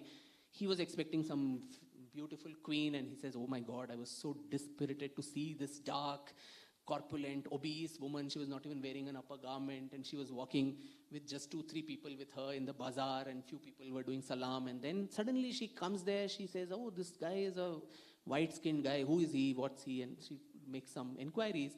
And through a translator, someone tells, 'This is so-and-so.' And then he says, 'I've traveled all over the world, to Arabia, to this, that, Egypt, and I've come to India.' And she, again, maternal concern, asks through the translator, has he had a lot of heartbreaks, romantic failures, which is why travel is usually the balm to the broken heart, and that's why you're going all over the place. He said, 'No, Your Majesty, no.' And this is his personal account. He writes all this. He says, 'My image of this ugly woman suddenly changed because she had this maternal concern for a foreigner who not even her citizen or her subject.' And then he says, 'No, I'm fine. I've had a happy domestic life,' or whatever. And then he says, 'But who is traveling with you?' He says, 'Nobody, I'm traveling alone.' 'So what if you fall sick, if you get some incurable disease, or someone attacks you? Who will take care of you?' And he very haughtily says, 'I believe in Jesus Christ, and he's going to take care of me,' and all of that. So, okay, chalo. If that is what you think, then so be it. But then that entire episode itself showed how a woman ruler's, the warmth and affection, even for a foreign subject, was. And so through all these different, so folklore, you asked earlier about sources. So folklore, through those Bhuta Aradhana, you can't take them all at face value. There's a lot of fantasy. Again, Kalhanas, taking out the kernel from the fantastic stories, but triangulating it with as much written documentation as is possible to make a living narrative is, I think, very important. Wonderful. So, 2 last questions before I open the floor. I am sure, they must be having a lot of questions to ask you. Run us through your process of research when you select a subject, and how does a typical day of Vikram Sampath look like? Very chaotic. But that's the beauty now of being my own boss, and I don't have to, as I said, look at Excel sheets anymore. So it's largely my own, the way I can structure it myself. But research, I think that's the beauty. It's almost like investigative journalism, like a Sherlock Holmes discovery of the truth. And somewhere I see that was how this journey began, with that Mysore journey. Let us find the truth as I see it. I mean, there is one absolute truth, but there are multiple paths to it, and all historians need to have that immense humility that they are looking at a very warped version of that truth. It is not what I say is the definitive account, because the beauty of the subject, the beauty of the intellectual vigor and rigor of this subject is that today I may have written what may be called a very well-researched book on, say, Savarkar. Tomorrow someone else undertakes that job. Maybe I did not come across some documents, maybe I was biased, I omitted something, whatever it is. Someone else comes up brings out those documents, and my entire research and all the hard work of several years can be overturned on its head, and the book can be thrown in the dustbin. And so that, I think, is the beauty. If everything about the past that we need to know is already known, then we go out of job. We have nothing to keep just reinventing the same stupid stories. So I think this journey that the research part is so interesting, which takes you on this journey of discovery, and then meeting people in the course of this book itself. It was my own Bharat Jano Yatra of knowing different parts of India. It's the season of yatras now, so everybody is going on some yatra. So my own little rediscovery of India, of so many different parts of India, people, their rulers, their traditions and customs, which I thought was very interesting to do. So that's what keeps you going. Otherwise, it becomes very, very boring. It's not just you go to a library, get a book, and just everything that is there is already to be already published somewhere. That's not how it works. I know, I'm sure, I think while researching on one book, I think the next 10 books would pop up, trying to distract you or trying to build a backlist. And so that brings me to, what are your, the lessons or insights that you would like to share with the audience about turning your passion into profession? I know you spoke at length about research, which is crucial, but turning a passion into profession has so many aspects to it. The whole dharmartha kamas have to align. So any insights that you would like to share? And I somehow selfishly hope that amongst this audience, I see a lot of young leaders who would be inspired to delve into history again, maintaining the legacy of management, investment, and history. Well, I don't know what else to say than what I already said about that. I think I'm just very grateful and blessed that very few people get that opportunity, I think, to make what you said, your passion, your profession. And the fact that has happened, and that I've managed to survive even, financially with making that your profession, which is lucrative enough to let you, survive. I think that's nothing less than a blessing, and it's only immense gratitude that I can think of. I'll come to the audience questions now. Rakesh Arekere wants to ask about how you mentioned about history. The ancient history is very cryptic about knowledge, and it's so difficult to decipher. Do you think casteism had some role to play, making it so cryptic, or, did casteism extract such a deep cost? No, I don't think so, because, some of the people who are itihasas, the Puranas, were written by people who we would today call as lower caste. Valmiki or Vyasa, they were not of the Brahmin community. In fact, Ravana is the Brahmin there, who's shown as the Asura. Mahishasura belongs to a Brahminic origin, and you have actually the Kshatriya, Rama doing it. Krishna is from the Yadava clan. So I don't know. I think a lot of study needs to happen on when exactly this caste system, as we call it today, was it again a construct which was done for census purposes? Was it for that, to classify? Because the West always loves to classify, and whether it's plants or humans. So you have to put genus and this and that. So whether, when this actually originated, when did Varna and Jati and the upward mobility, even what Krishna, we're talking about the Bhagavad Gita, and I think Madan would be a better expert than I'm not on that he says that the Varnas are through your gunas and not through your hereditariness or your janma. So you can be born a Brahmin, but your actions and your gunas may be that of what is called a Shudra, and vice versa. So this mobility upward and downward was permitted. And this whole notion of upward mobility is so, it doesn't make sense. Take a typical Shudra, say Reddy, who owns acres and acres of land. Why on earth he would like to take up any Brahminical role of going house to house and conducting rituals, instead of harvesting his own land, right? And that brings me to two, if I can share. Mahabharata has a wonderful story about a Brahmana called Kaushika. He goes very proudly to ask for bhiksha to some house.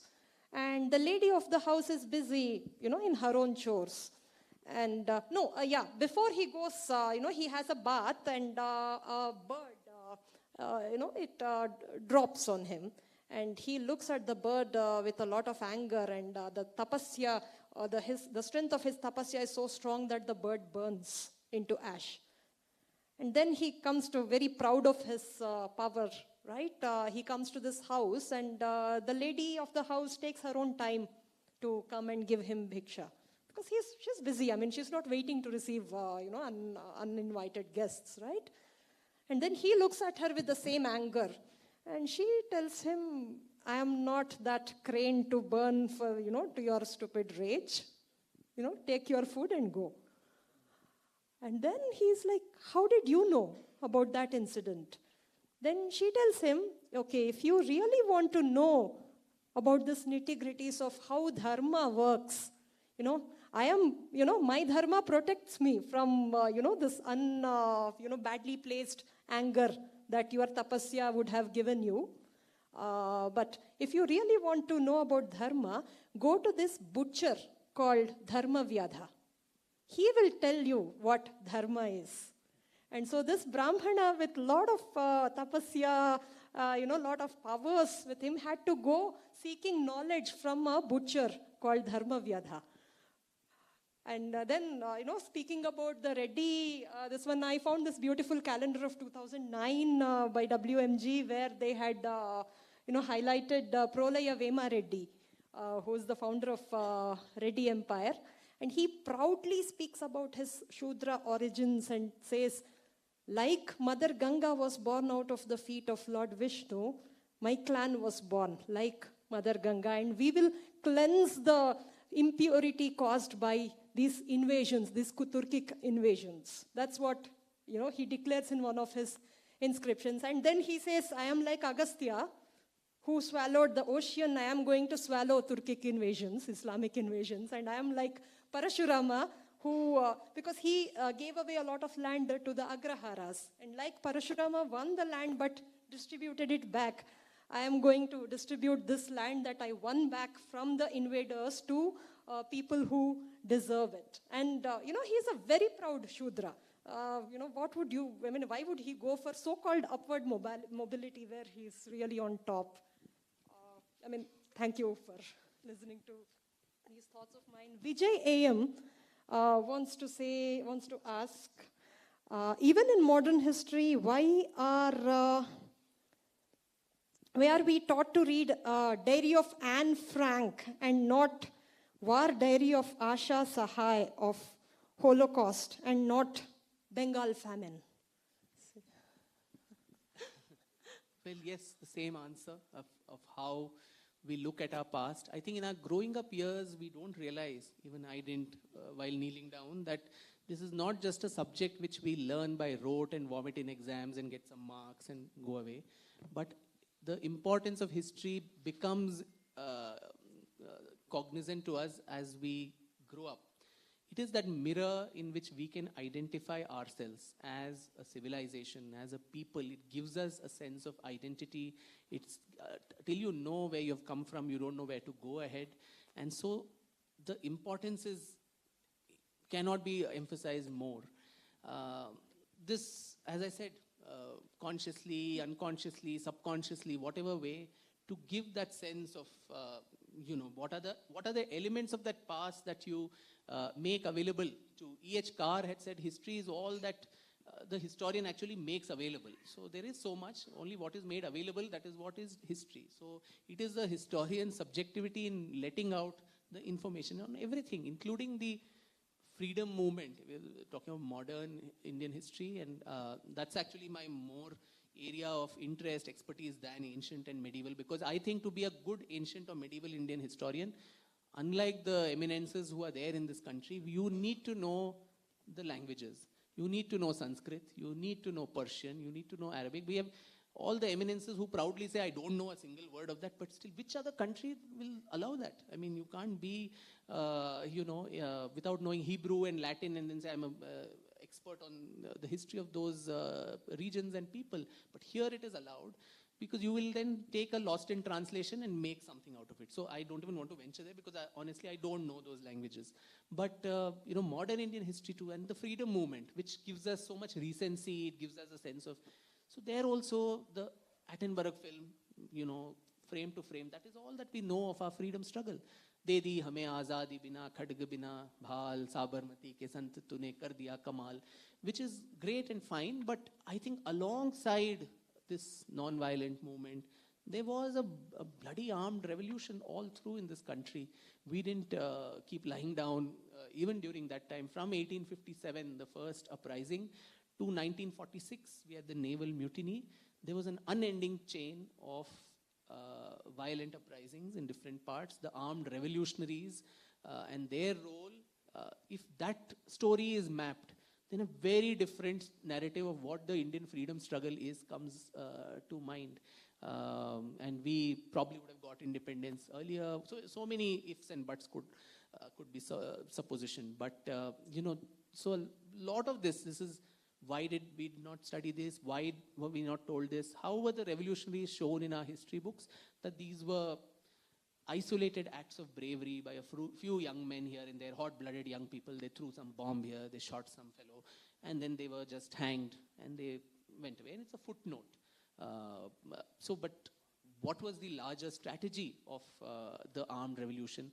And finally, we've also won freedom because of the heroics of the Indian National Army, Netaji Subhash Chandra Bose, the naval mutiny, and the British were dead scared of a repeat of 1857, that, if there is an insurrection in the British Indian Army, then the Raj will collapse.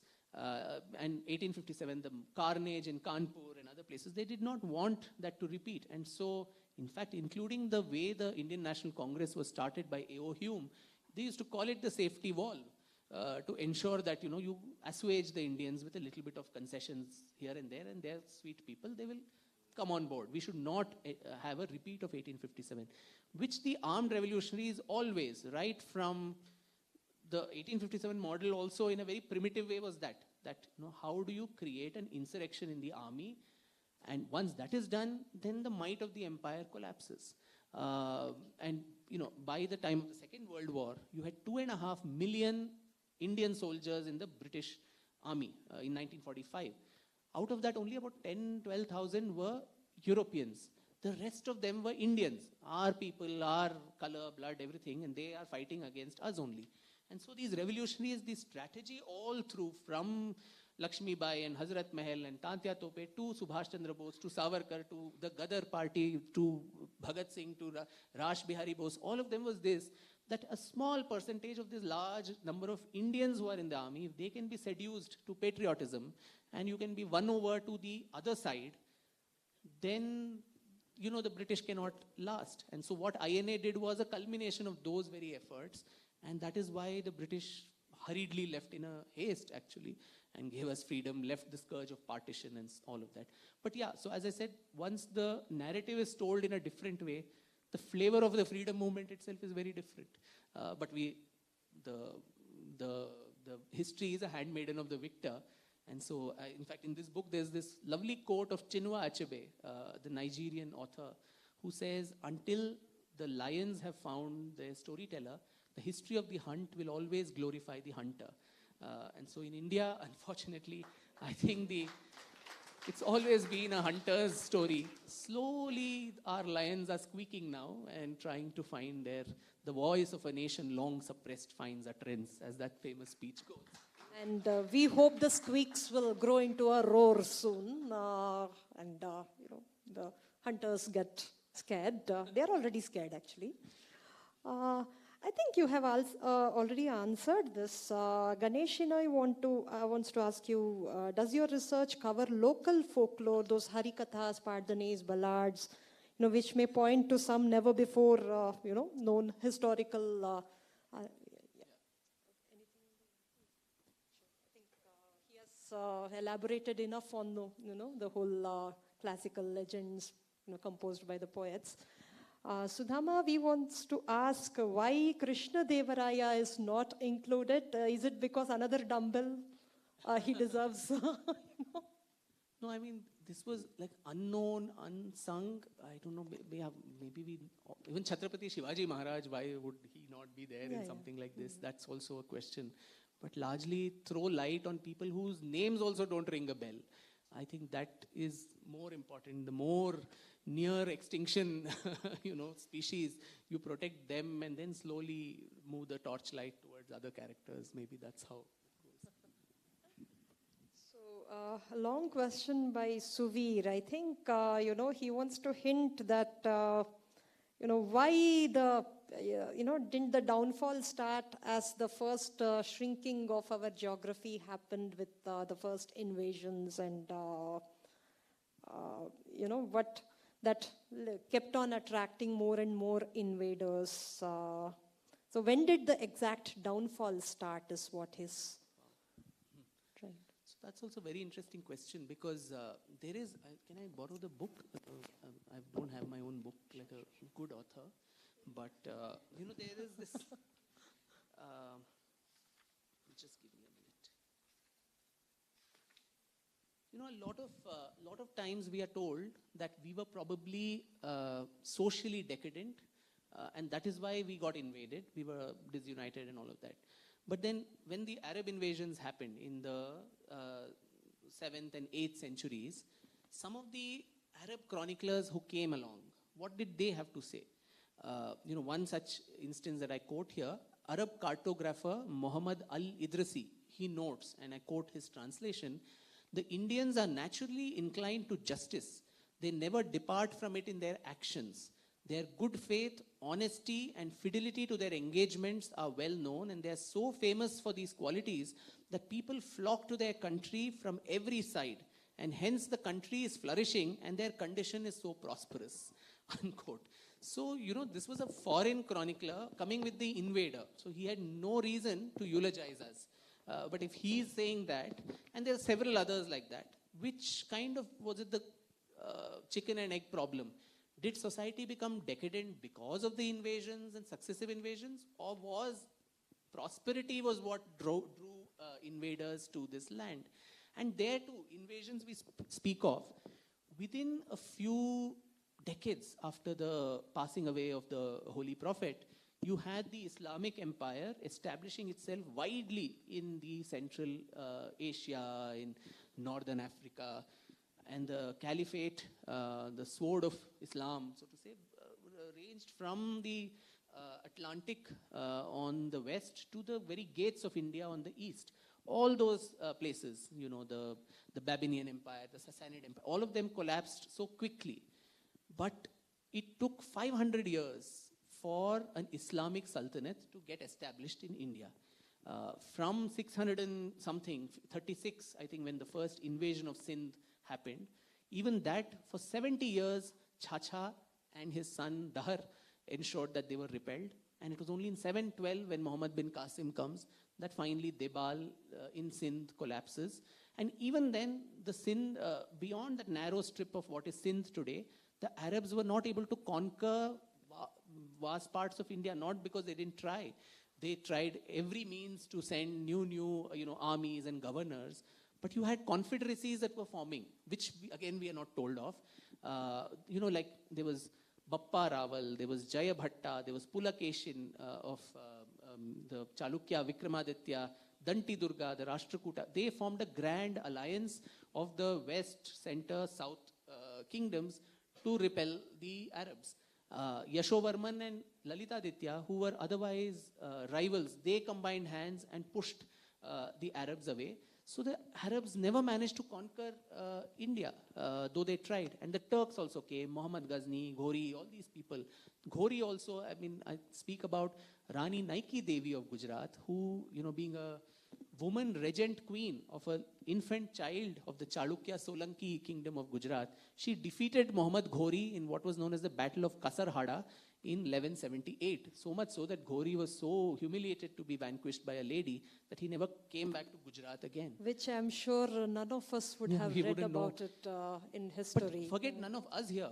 even her own contemporaries who wrote the history of Gujarat during her time, Jaina accounts, Sanskrit accounts, whether it was in Jaina in Prakrit, Meru Tunga, Soma Shekhara, all these people who wrote, so disparagingly and condescendingly they write that the Hammira or Ghori Hammira, he was so weak that even a woman could defeat him, not saying that she was brave or she had strategy or whatever.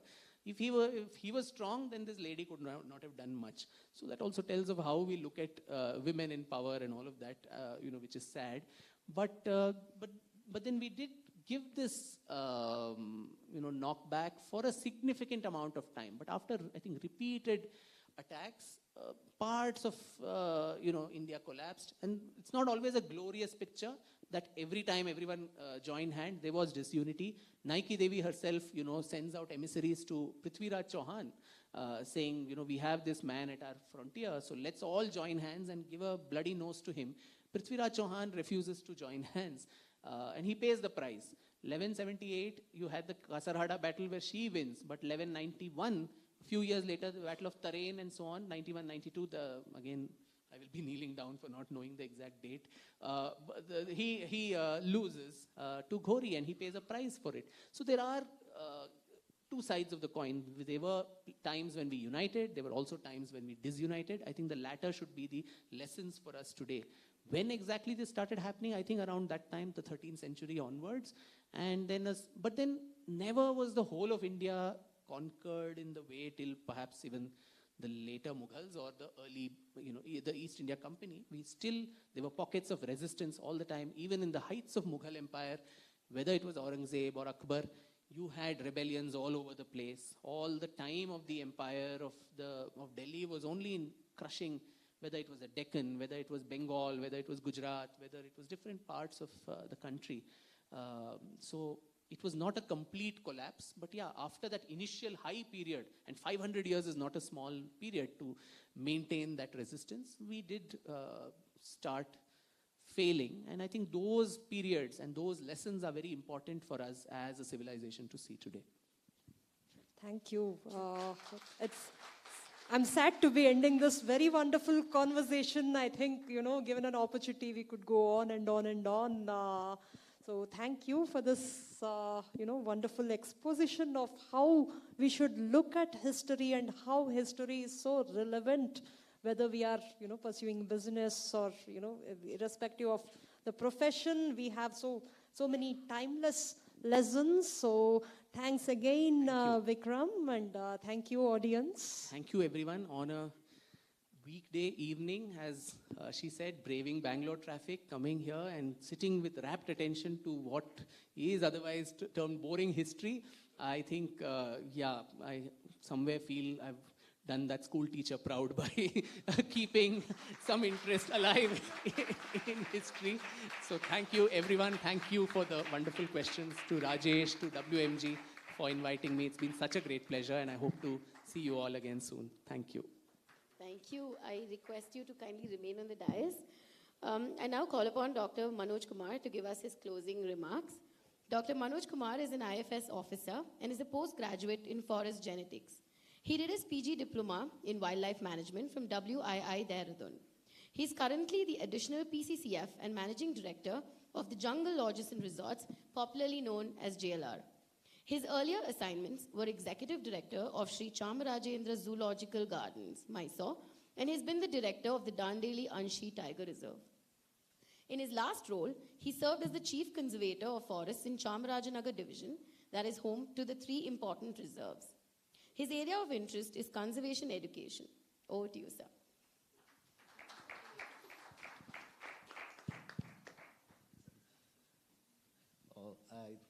I was not expecting this actually to be on the dais. After listening to Vikram, it was wonderful actually. It's wonderful. At sometimes I was getting the goosebumps that, the history. In fact, the forest history is also similarly like that. It's totally, colonial, pre-colonial, and how we were thinking about the forest as our own home, and then everybody was very much thinking forest as their own property. It's only colonialism, then the forest became the government, and today we are continuing that legacy. That's when we have the fight with the people day in and day out. We say, Nimdu ane, your elephant, that even today people call us, that is your elephant, your tiger is coming to our. This came somewhere you wrongly told history. So it's wonderful listening to you, and then it's very nicely connected. My association with WMG is for a common cause, actually. I was in Chamarajnagara, and then the youth wanted to come and do something for the forest. I said, first, let us know the forest, then think of doing something. So they came to Chamarajnagara, and then we had a small walk in the forest, and then we showed how we protect the forest in spite of all odds. When I said in spite of all odds, many a times, people look at us like villains. The forest conservation, if you do conservation, you look really like a villain to the society and the people. And because that's what has been told to us, protect forest, come what may. So for us, anybody is entering forest, we think he has come to take away something from us. So that's how we try to guard, and then you get. Then when they came to us, we also had a lot of inhibition, whether we should allow them inside or keep them little away. So when they came, we had a fantastic walk, about 40 kilometers in the forest, all along the Kaveri River. My staff were not having any shoes, chappals, not the warm clothes, neither they had the good beddings and all. Most of the times, our frontline staff are on a daily wage, because the number of staff we have today was decided when British were here, when we had only 30 crore population. Today we are so much, but number of people, posts are same. So we have to hire the local people, and then that's when they came, and then with wonderful support of WMG, we could really help. The people who are protecting the forest in the front line. And they had garnered a lot of crores of rupees, actually. And my strategy was also same thing. I said, don't give anything in terms of money to the department. Again, there is a system, there's bureaucracy, there's red tapeism, and of course, I don't want to say another word, corruption. So I didn't want that also to happen. When they give money again, somebody is scrutinizing us, something is going wrong. So I was requesting them to give only in kind, and that too, where the government doesn't come into the picture. We were having that, jeeps which run already 1.5 lakh or 2 lakh kilometers. Sometimes we have to push to cross the forest or the streams. And sometimes we were not even able to run away from the people who were chasing us, actually, in the forest, with the jeep around. They saw all that, and then they donated a whole lot of brand new vehicles to us. So need-based conservation support we were getting, and that's how I am associated with WMG. And then I was called, I thought I am only the listener, but it was a wonderful learning for me, wonderful learning. And when I was going through the questions and then answers, I was just, academically oriented person, not just managing things. Leadership is what actually matters even in our service. We are taught to follow the rules, regulations, but most of us are not taught, to lead the team, what we have with us. Most of the times we are not taught to lead at all. So that's when as I said, the team came, and then we started working with them, CSR funds. But my 25 years of service, I had encountered a lot of such episodes. So I registered for my PhD with the History School of Art, Design and Technology. I'm a biology student, registering with History, Art, Design and Technology. I thought, let me just change a narrative and then see how I look at it. I went with a story, actually, that if I can create an awareness among few youth who could support, why not I work on how to create that narrative where I can create awareness among people so that they'll support the conservation. But when they started hearing my stories, they said, sir, you don't do anything of such sort. You just work on yourself. Now I'm working on an autobiography of myself as a PhD thesis. and then Vikram's entire research, that how he approaches research topic was all like, for me, a PhD class orientation today. So I can easily submit today's and then to university and say that I have attended one credit course, please be. So that was wonderful listening to you. And then thank you, WMG, what you have been doing to the conservation, cause of conservation. And most of the people who are sitting here have been partner in that particular efforts. That's what made me come here today to and then be with you in this particular wonderful evening. On the behalf of myself and the department, I wholeheartedly thank the WMG group and also the wonderful team on the dais. Thank you so much. Check. Thank you, sir. So I have a lot of questions, like 15 to 17 questions in my hand, and I'm sure that everyone wants to still ask you a lot of questions. So let's do that over dinner. But before we wrap up, I request Mr. Milan Khurana to kindly hand over a small token of our appreciation to Dr. Sampath. I'd also like to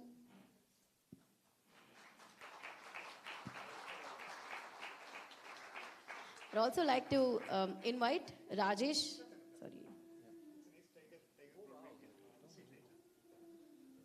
I'd also like to invite Madan and Shrikra to kindly hand over a small token of gratitude, each to Dr. Sampath and Ms. Swarupa.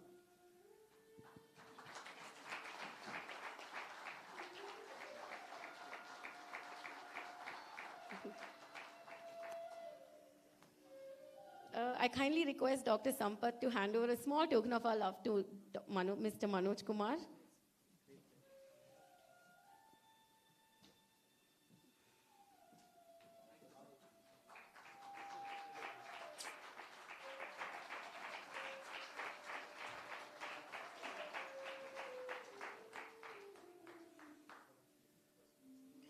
And we have one small gift for you, sir. Madan sir, can you please come on the dais? I request Rajesh sir to kindly give away that small token of our love.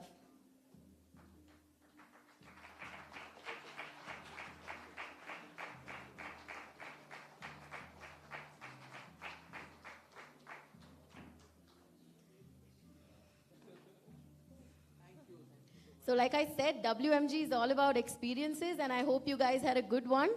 Let's head to dinner now without any ado, and we'll meet them through dinner.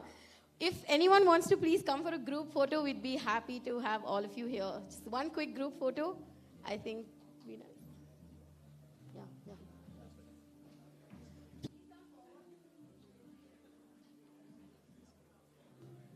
Check. Please come forward.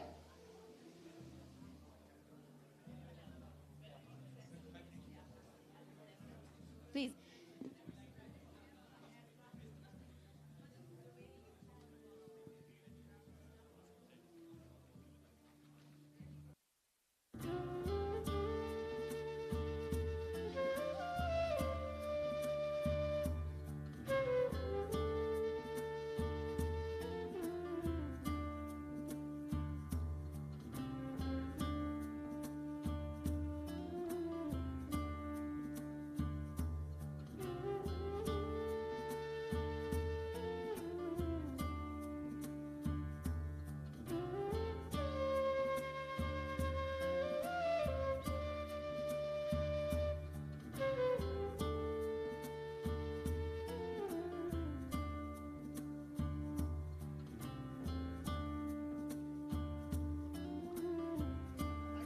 I think we can have more of y'all on the stage, please. We can accommodate a lot more. Please come on the dais. Shrikra sir.